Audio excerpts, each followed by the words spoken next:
Yo, check this out though. And we have dinner. Yo. This is the following evening. We have dinner. We're sitting there having dinner. Just as we start dinner, my phone rings. And my girlfriend answers the phone. Hello?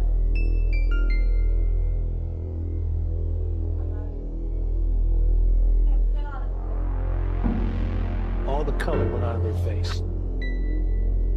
And I knew something was wrong. I'm like, what's wrong? And she's stunned. She says a collect call from Adrian. I knew something was wrong. And she's stunned. She says a collect call from Adrian. Come on, it's one of my brothers, it's one of my boys playing. This is not the time to play around like that, because I'm really upset about it. So I take the phone and I say, hello. The voice on the other side of the phone was the voice I knew all of my life from childhood. This was my friend Adrian. Mike! He called me Mike. There's only 3 or 4 people in my life that call me Mike because I hate being called that. And right off the bat, I knew his voice. It was him. Adrian? And he said, help me. Help me. You know how to help me. Adrian. And I was like, Adrian, where are you? He said, they're trying to take me inside. I ran away. Help me. You gotta help me right now before they get back. Then I can hear all these voices screaming at him for being on the phone. I could hear a sound behind him that sounded like I'm only reminded of when I'm near a roaring fireplace or a barbecue pit, when you can hear the heat cut through the air, but it was magnified, and I could hear people screaming and arguing with him, and then I could hear him begin to fight. And I could hear that he was overpowered.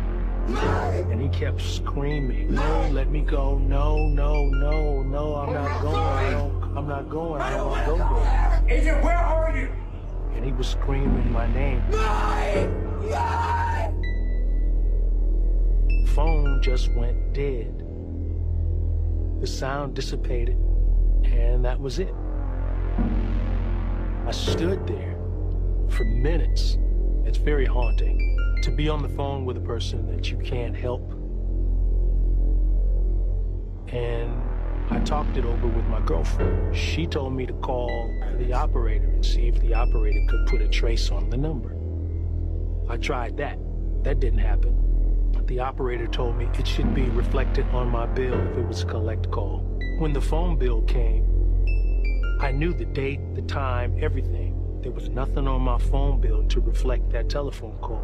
But my girlfriend Kimberly was there, I was there, and I was not hallucinating. I don't do drugs. I barely drink. This was a phone call that I received from the other side, and they made contact with me through a telephone. He kept saying that I knew how to help him. And to this day, I'm still baffled as to exactly what he meant. I really don't know how I could have helped him. You know, I really don't. I wish I did, but I don't. The phone call was a message to me because I was taught that hell is a real place. There's always consequences. Karma is alive and well. Had I been with him when death came,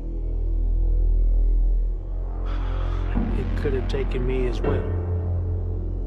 I know that the spirit world is very real, but I would just say, don't be afraid. Just make sure that you walk in the light.